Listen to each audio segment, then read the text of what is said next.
Welcome to Prime Bridge Show episode number 1. So today we're going to talk about steps while acquiring a property in this country.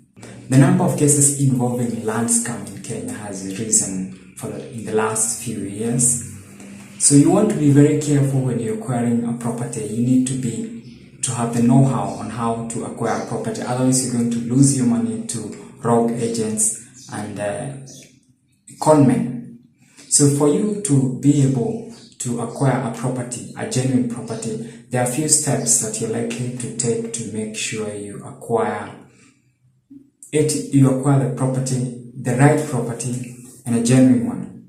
This is Prime Bridge version. It's our version. You don't have to follow all the steps. You don't have to follow the only step that you've given. You can do more to make sure you get more information. So you want to learn in advance before you engage how to buy a property to make sure you achieve the desired results that you want.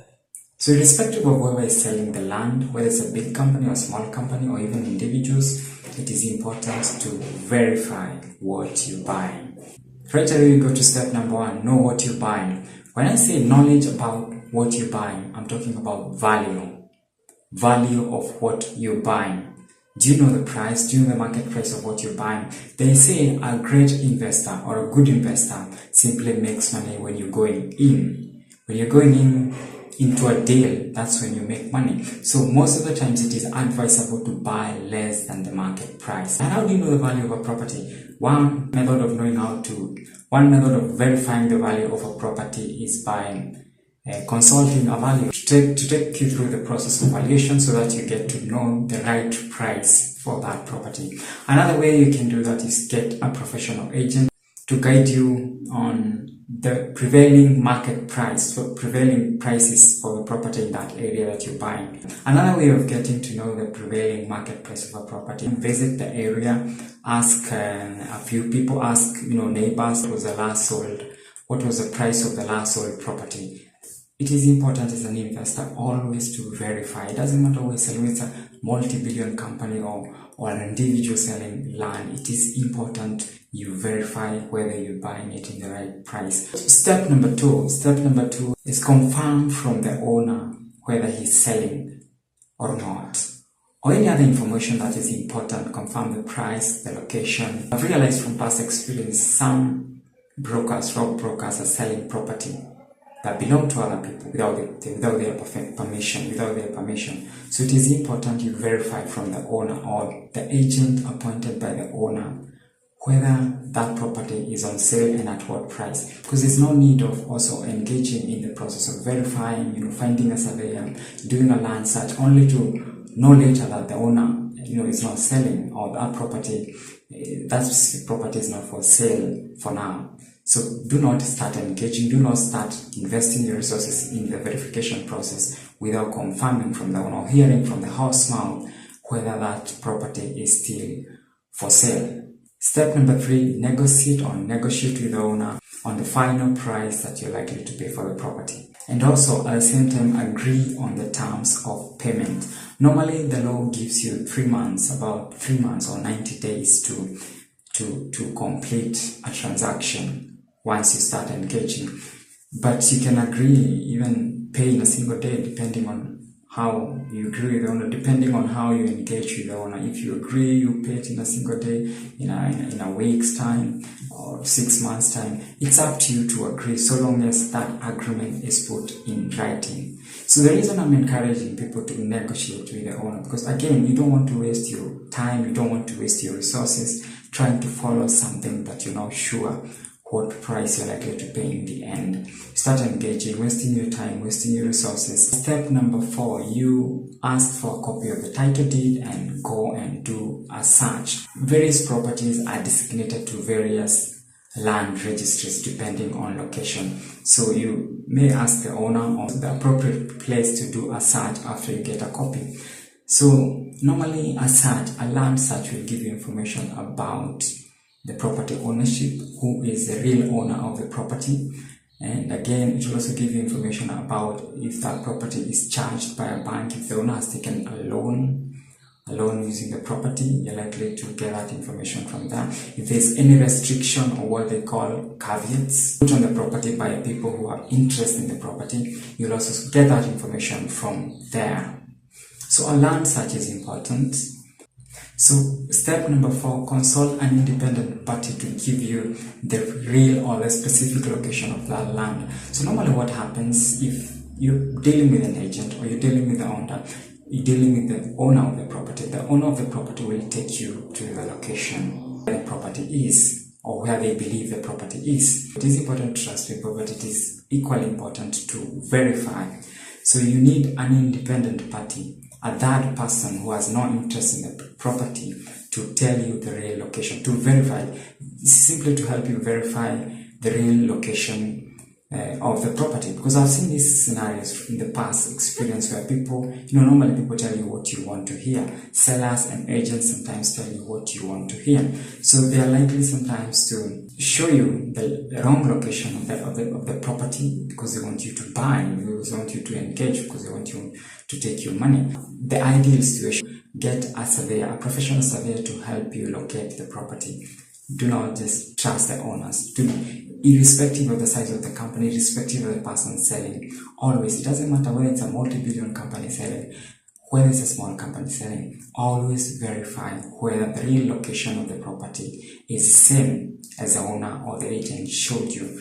And if you're not able to find a surveyor, you can find an agent in that area, an agent who understands the area, who has maps in that for that area to help you locate the ideal, the real possession of the real location of that property. Otherwise, you'll find yourself, as Lumumba would say, wallowing in miasma of this site, and you lose your money to rogue brokers, rogue agents, and rogue individuals. Step number 6 is find out the history of the property. In this country, there are properties that have issues, there are properties that have court battles, the people fighting for land. You've seen them in the news. The parcels of land in this country that have been in court battles for quite some time. So it is very, very important to find out the history of a property before you buy, because you don't want to engage and then realize later that this property has a court case. One way, and I think it's one of the best ways to verify about the history of a property. Number 1 is you can do a green card search from the land registry. It is not the same with the land search. Green card will give you the history of ownership from the first owner to the current owner. How many people have owned the property over time? So it is very, very important to do that. Another way to find out the history of a property is by visiting the area chief or local authorities to give you nuggets, to give you information about the property. You realize these people have tried this in the past. These people have wealth of information about the area. So if you talk to them, they'll advise you whether to buy or not. Step number 7, after verifying the owner of the property, after finding out the property has no issues, no court battles, the next step you're supposed to engage, the next move you're supposed to do is engage a good lawyer to put down in agreement what you've agreed with the owner. So find a good lawyer who will put down what you agreed in step 3, the price, the terms of payment, and all other issues that need to be put there in the agreement. I've seen people buy land in the past without an agreement. The challenge is if something goes wrong, if you start fighting, if you start disagreeing with the owner, you have no reference point. So it is very, very important. I know it will cost you money to engage a lawyer, but remember, buying land is a big investment. It's a big investment that you're making, and you want to protect it at whatever cost. It's not very costly to engage a lawyer. So a good lawyer will guide you on what to do and what not to do when you're buying a property. So make sure you use that advice, use that opportunity to also again continue verifying whether you're still in the right track in acquiring your property. Step number 8, once the agreement has been put down, the owner is supposed to hand over certain documents to help you in the transfer process. If you've paid a deposit, you've paid a certain amount, and you've started engaging the owner, some of the things that he's supposed to hand over to you is an original title deed, is supposed to get you a land consent to transfer the land that is given by the land registry, the specific land registry that the land is designated to. Another thing you're supposed to have is a KRA PIN and a copy of ID. The law was amended a few years ago, so you're supposed to give you a spousal consent. It's a consent by the partner, wife, the husband or the wife, allowing the person to transact. So never forget. But with a good lawyer, he's likely to advise you on what you're supposed to acquire. So make sure you do not walk this process alone. Get a good lawyer to advise you on what is required to enable the transfer process to go through smoothly. And again, at this stage, I advise you not to pay the full amount until the title is transferred or until the title is registered under your name. So the last and the final step in acquiring property, after your property has been registered under your name, it is important to do a search to verify whether it was properly registered. If it was properly registered, you can go and celebrate. Otherwise, if it is not, it is important to again try and find good advice from agent or lawyers or even the land registry to verify what didn't go right and make sure, if it is possible, correct it within the timeline. So thank you very much for watching our show. See you next time.